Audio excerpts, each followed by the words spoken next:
She walked through that curtain on February 21st, 1992, and the moment Elizabeth Taylor's eyes met Johnny Carson's across the stage, something shifted in the air that nobody in that studio could explain. The audience of 300 people rose instantly to their feet. The applause was deafening, but Elizabeth Taylor was not smiling, and Johnny Carson, the man who had spent 30 years perfecting the art of making every guest feel welcome, stood frozen behind his desk, because what he had just been told backstage 30 seconds before the cameras rolled was something he was not supposed to know, something Elizabeth Taylor had carried for 40 years in silence. And tonight, on his second to last week hosting The Tonight Show after 3 decades, she had come to tell him the truth. Not about her marriages, not about her diamonds, not about the scandals that had defined her public life, something far more devastating. Something that would make Johnny Carson do the one thing he had never done in 4,531 episodes, break down completely, on live television, in front of 40 million Americans, and not recover.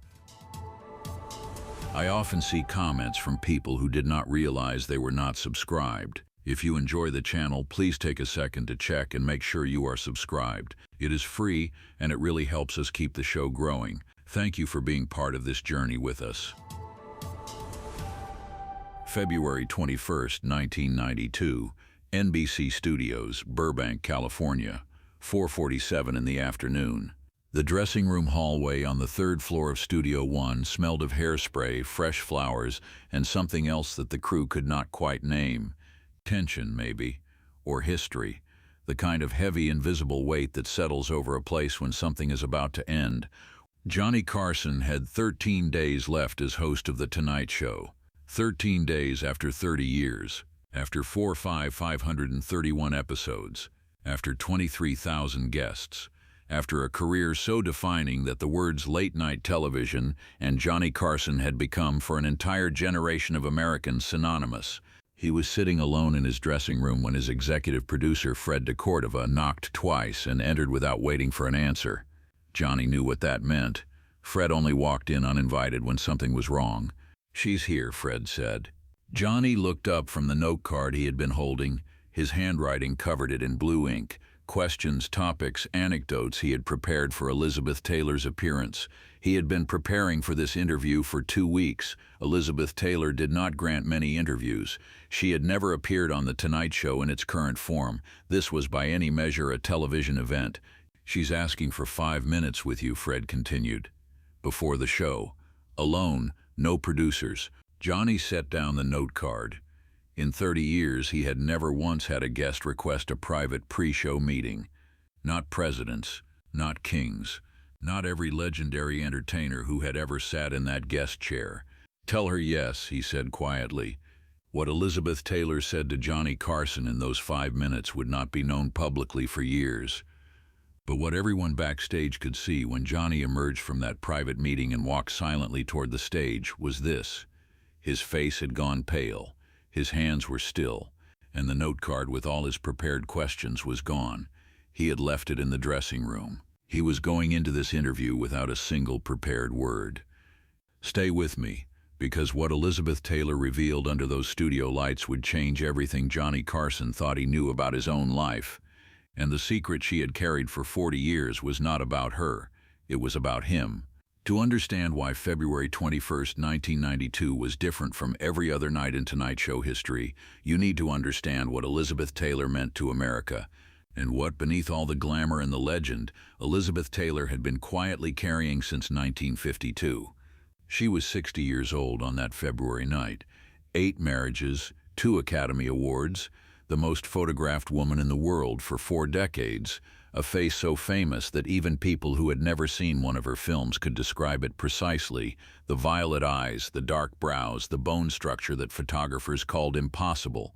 She had been the highest-paid actress in Hollywood history. She had survived cancer, addiction, a plane crash, spinal surgery, pneumonia so severe that a priest had administered last rites at her bedside, and the loss of 2 of the greatest loves of her life. She had also, for the past several years, poured every ounce of her remaining energy into fighting for AIDS research at a time when such advocacy could destroy a career. She had watched her friend Rock Hudson die. She had watched a generation of young men disappear, and she had stood up again and again when almost no one else in Hollywood would. America knew all of this. What America did not know was the private woman beneath the legend, the woman who still woke from certain nightmares sweating and gasping, the woman who kept a small photograph in her personal Bible that she had never shown to a journalist, a biographer, or even most of her children. A photograph taken in 1952 at a small gathering in a studio commissary in Culver City. 3 young people, 2 of them already famous, one of them barely known at all, a 20-year-old television host from Nebraska who had just arrived in Los Angeles with $50 in his wallet and a dream so audacious that everyone who heard it told him to go back home. His name was Johnny Carson, and Elizabeth Taylor had been there the night everything almost ended for him before it had even begun. But what happened next would not just shock the studio audience, it would rock Johnny Carson to his foundation, because Elizabeth Taylor had not come to The Tonight Show to reminisce. She had come to confess, and to ask for something she had never asked anyone in 40 years: forgiveness. The Tonight Show began taping at 5:30 p.m. that evening. Johnny's monologue was technically perfect. Jokes about the upcoming presidential election, a bit about the Grammy Awards. The audience laughed at all the right moments. Ed McMahon laughed beside him. Doc Severinsen's orchestra filled the pauses with warmth. But the stage manager noticed something. After 30 years of watching Johnny Carson work, he knew every habit, every tell, every micro-expression. And tonight, between jokes, Johnny kept glancing toward the curtain, not checking the cue cards, not looking at the audience, looking at the curtain, like a man waiting for something he both desperately wanted and desperately feared. At 6:04 p.m., Ed McMahon leaned toward his microphone. The orchestra shifted into something sweeping and cinematic. "Ladies and gentlemen," Ed said, his voice carrying 30 years of practiced warmth, 2-time Academy Award winner, star of National Velvet, Cat on a Hot Tin Roof, Cleopatra, Butterfield 8, Who's Afraid of Virginia Woolf, one of the most iconic figures in the history of American cinema, please welcome Elizabeth Taylor. The studio erupted. Not applause. Something bigger than applause.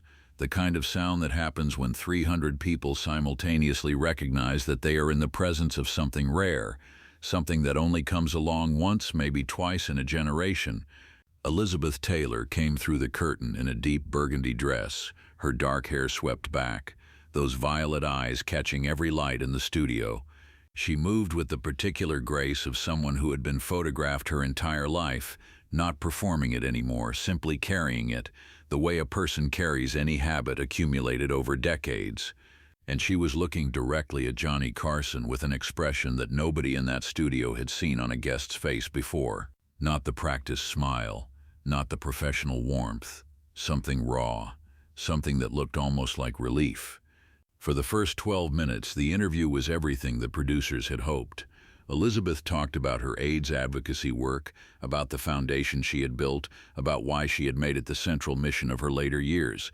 She was sharp, funny, deeply moving, and utterly in command of the room. The audience hung on every word. Johnny guided the conversation with the light, sure touch that had made him the best interviewer in the history of television. But there was a current running beneath it, something that both of them could feel, something the cameras were catching without quite understanding what they were seeing. And then Johnny made a choice. He set down his note cards, he leaned forward, and he asked the question he had been building toward since Elizabeth Taylor's private words backstage had stripped every prepared question from his mind. "Elizabeth," he said, his voice shifting registers from professional to something quieter and more personal, "you've lived one of the most extraordinary lives in the history of this country. You've faced things that would have destroyed most people. I want to ask you something that I don't usually ask. What saved you? Not any one time. In general, what keeps a person going when everything is falling apart?" The studio went very quiet. Elizabeth Taylor looked at him. She looked at her hands. She looked back at him. And whatever wall she had been holding in place for 12 minutes quietly came down. "There was a night," she said, her voice changing entirely. Slower, softer, stripped of performance. "A long time ago, a night when I was very young and very frightened, and I made a decision that I have thought about almost every day since." Johnny did not move. He did not speak. He simply waited. I was 20 years old, Elizabeth continued. It was 1952. I had just finished Ivanhoe. The studio was already talking about my next 3 pictures. On paper, everything was perfect. I was young, I was successful. I was in every magazine in America. She paused, and I was completely falling apart inside because I had built this enormous life, and I had no idea who I was inside of it. The studio was absolutely still. I went to a gathering one evening at a commissary. Someone's birthday, I think, or a rap party. I genuinely don't remember whose. I just remember I went because I couldn't be alone that night. I was afraid of what I would do if I was alone. She looked at Johnny steadily. You understand what I mean by that? It was not a question. Yes, Johnny said quietly. There was a young man there, Elizabeth said. Very thin, very nervous. The kind of nervous that people who don't know what they're doing yet try to cover up with too many jokes. He was telling stories to a small group in the corner, making people laugh. But I could see it, the way you can only see it when you recognize it in yourself. He was terrified. He had no idea if any of it was going to work. He had come out here to do something remarkable, and he was sitting in that room thinking, what if I'm wrong? What if I don't have it? What if I came all this way and it turns out I'm just a man from a small town in Nebraska who told himself a story that wasn't true? Johnny's face had gone very still. I sat down next to him, Elizabeth said. I don't know why. Something pulled me there. We talked for, I don't know, 2 hours, maybe 3. We talked about what it felt like to be looked at all the time but never actually seen. We talked about the difference between being famous and being known. We talked about the thing neither of us could say out loud in polite company, which was that there were nights when the weight of it was so heavy that you considered very seriously putting it all down and disappearing.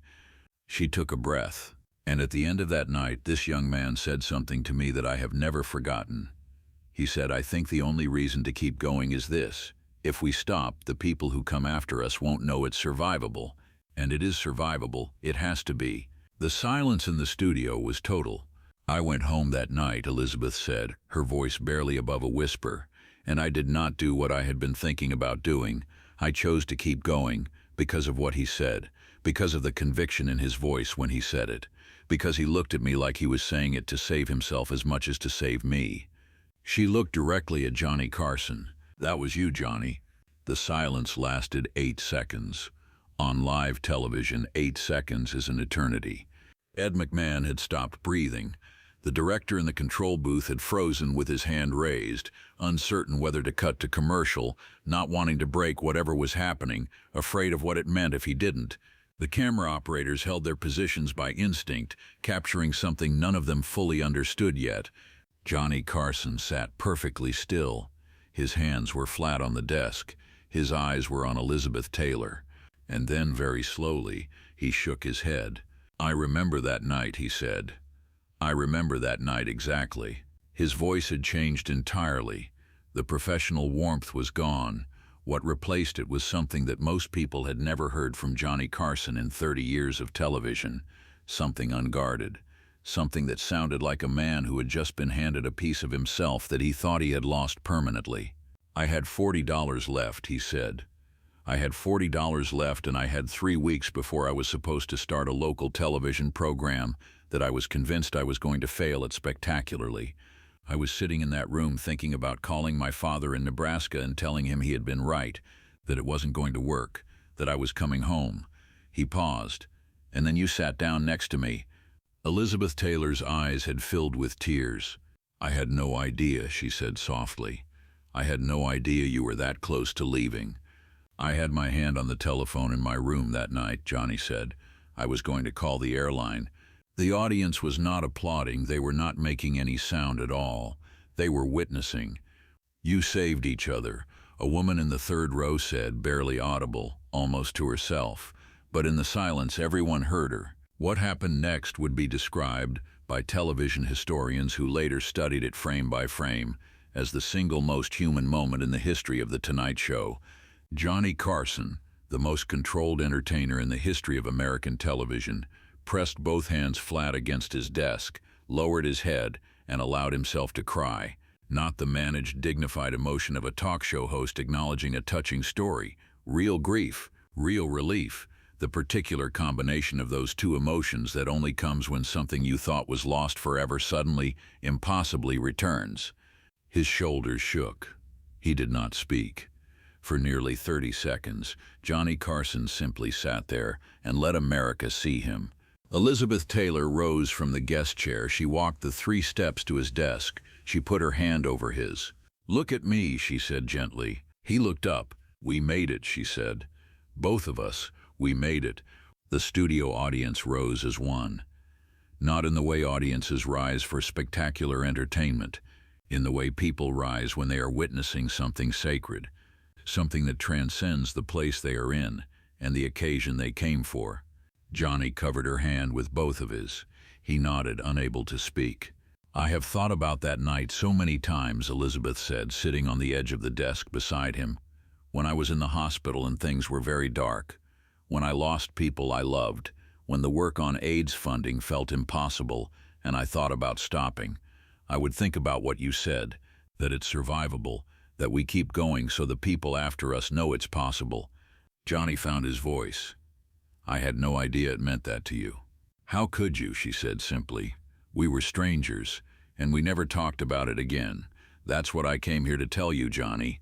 I came here tonight because you're leaving, and I couldn't let you leave without knowing that what happened in that room in 1952, a 20-year-old girl and a 26-year-old kid from Nebraska talking each other back from the edge, became the reason both of us are still here. Both of us kept our promises. We kept going. We made it matter." Johnny Carson closed his eyes briefly. When he opened them, there were still tears on his face, but his expression had changed. Something had settled in him. Something that looked against all the odds of that moment like peace. 40 years, he said. 40 years, she said. "And you never said a word. Neither did you." He laughed, a real laugh. Sudden and genuine, breaking through everything like light through a window. Elizabeth Taylor laughed with him, and the studio audience, who had been holding their collective breath for what felt like an hour, released it all at once in something that was equal parts laughter and tears. But Elizabeth Taylor was not finished, and what she said next would stay with Johnny Carson for the remaining 13 years of his life. She turned to face the camera. The studio went quiet again immediately, responding to something in her posture, her expression, the particular gravity that had always made audiences lean forward when Elizabeth Taylor was about to say something important. "I want to say something to the people watching tonight," she said, "because there are 40 million of you, and the odds are very good that some of you are sitting in a dark room right now, the way I was sitting in a dark room in 1952, the way Johnny was sitting in a dark room, convinced that the thing you are carrying is yours alone to carry, convinced that no one else feels the weight the way you feel it." She paused. "You are wrong. The most extraordinary truth of human life is that the person next to you at a party, on a bus, in a hospital waiting room, watching television at 11:30 at night, that person is carrying something just as heavy. And the smallest act of genuine connection, of honest conversation, of saying out loud what is true instead of what is expected, that act can change everything. It changed everything for me. I am standing here in front of you today because a nervous young man from Nebraska talked to me honestly in 1952. Because he said this is survivable. I am standing here because I believed him." She looked at Johnny, "And he is sitting there because I stayed in that room long enough to hear him say it." The silence that followed was the kind that makes people realize, years later, that they remember exactly where they were when they heard it. Johnny Carson signaled to his producer. The segment was supposed to end at 6:22. It was now 6:41, and he did not care. "Elizabeth," he said, "I want to ask you something I have never asked a guest on this show. Not in 30 years. Not once." She looked at him, waiting. "What do you need people to know? Not about your career, not about your movies or your marriages, or the things that have been written about you for 40 years. What do you need people to understand about you that they don't?" The question hung in the air. Elizabeth Taylor was quiet for a long moment. Then she looked at her hands, and up again, and when she spoke her voice was very measured and very clear. "I need them to know that I am not brave," she said. "Everyone calls me brave, strong, a survivor, and I understand why. I have been through things that look difficult from the outside, and I have kept going. But I need people to understand that keeping going is not the same as being unafraid.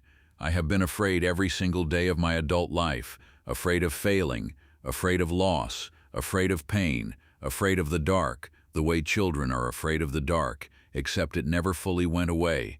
She steadied herself. What I learned, what I am still learning, is that the fear does not have to be the final word. Someone once told me that the only reason to keep going is so the people who come after us know it is survivable. She smiled at Johnny. I am still testing that theory, but I think he was right. Johnny nodded slowly. I think he might have been. He was 26, Elizabeth said, her smile widening slightly. Very thin, very nervous, terrible at hiding it. The audience laughed, warm and genuine. $40 left, Johnny added. $40, she confirmed, and he was going to change American television. We didn't know that then. We never know it then, she said simply. That's the whole point.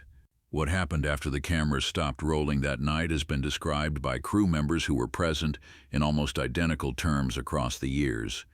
The studio fell quiet in the particular way it does when something significant has occurred, not the busy silence of a completed broadcast, but the reverent silence of a room where people are reluctant to speak for fear of breaking something.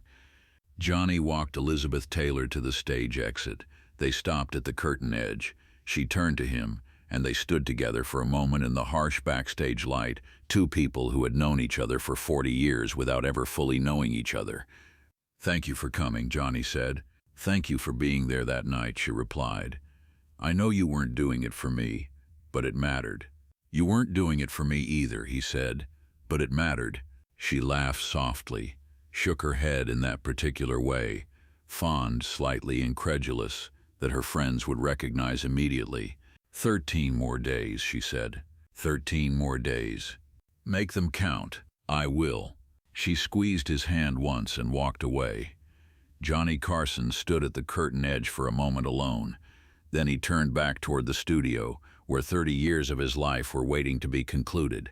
The broadcast aired that night at 11:30 p.m. Eastern Time. By midnight, NBC's switchboard was overwhelmed. By 6 a.m. the following morning, every major television critic in America was writing about what they had witnessed. The coverage was unlike anything The Tonight Show had generated in years, and unlike anything Elizabeth Taylor's representatives had anticipated. But the calls that mattered were not from critics. They were from ordinary people, from men and women who had sat alone in dark rooms that night and heard Elizabeth Taylor say, "You are wrong. The most extraordinary truth of human life is that the person next to you is carrying something just as heavy." Who had heard that and thought of their own dark room, their own unanswered question, their own $40 in 3 weeks and hand on the telephone? Mental health advocacy organizations reported unprecedented call volume in the 72 hours following the broadcast. Letters arrived at NBC from across the country, not fan mail, but the kind of correspondence that people write when they have been genuinely reached. Letters from veterans, from young people, from people in their 70s writing down something they had never put into words before because for the first time someone on their television had given them permission to say it. There was also a letter from a 72-year-old woman in Omaha, Nebraska. She had watched the original broadcast in 1952 at a friend's house. She had been in her own dark place that year, and she had heard a nervous young man from Nebraska say something that had stuck, inexplicably, through 4 decades of her life. "It has to be survivable." She wrote, "I always wondered who said that. Now I know. Tell Mr. Carson thank you."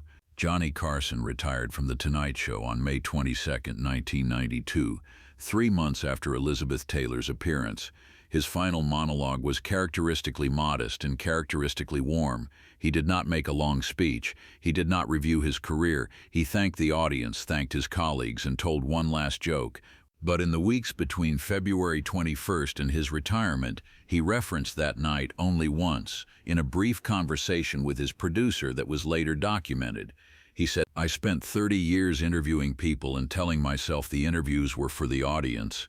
But that night I understood something. The best conversations aren't for audiences. They're for the 2 people having them. Everyone else just gets to listen." Elizabeth Taylor continued her AIDS advocacy work until her death on March 23, 2011. She was 79 years old. in her personal effects, among the photographs and letters and small precious objects that accumulate in a long and extraordinary life, her family found a note card. On it, in her handwriting, were 6 words.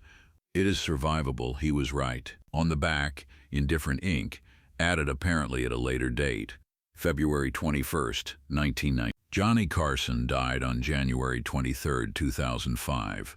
He was 79 years old. He had spent his retirement in private with the fierce determination of a man who had spent 30 years in public and had earned his quiet. He gave almost no interviews. He made almost no public appearances. But every year on February 21st, his assistant confirmed that he placed a phone call to Elizabeth Taylor. The calls were never long. No one documented what was said. The people who knew them both best said that it probably didn't matter what was said. After 40 years plus one night of television, there was very little left that needed words. The February 21st, 1992 episode of The Tonight Show is now studied in broadcast journalism programs across the country. It appears in documentaries about the history of American television. It is cited alongside a handful of other moments as evidence that late-night television at its finest was never really about entertainment. It was about the particular and irreplaceable act of one human being telling the truth to another in a room full of strangers, and all the strangers leaning forward and recognizing it. Professors use it to teach the difference between an interview and a conversation. Therapists use it to demonstrate what genuine emotional disclosure looks like and what it can do for an audience of millions. Writers reference it when they try to explain why certain television moments matter in a way that transcends their medium. But perhaps the most important legacy of that February night is not what it meant to scholars or to the industry. It is what it meant to a 20-year-old girl sitting alone in 1952 who went to a party because she was afraid of what she would do if she stayed home, and to a 26-year-old kid with $40 in his wallet and a telephone within reach and a very good reason to give up. They chose to stay. They chose to keep going. And 40 million Americans got to watch them tell each other 40 years later that it had been worth it. If this story moves something in you, if you have ever sat in your own dark room, or if you have ever, without knowing it, been the reason someone else chose to keep going, then you already understand why nights like February 21st, 1992 matter. Smash that subscribe button right now, because we are here every week bringing you stories like this. Stories about the moments when famous lives and ordinary courage collided, and neither was ever quite the same again. Drop a comment below and tell me, have you ever said something to a stranger that you forgot immediately? Something that you will never know changed their life? Or has someone ever said something to you in passing that you have carried for years without ever being able to thank them? That's what Johnny Carson and Elizabeth Taylor were to each other for 40 years. And when they finally told each other the truth, the whole country leaned in and listened. Tell me where you're watching from. What country? What city? Because this story deserves to travel everywhere. Because somewhere right now, someone is deciding whether to stay or to go. And the right words spoken honestly, at the right moment, can change everything. They did in 1952. They still can now.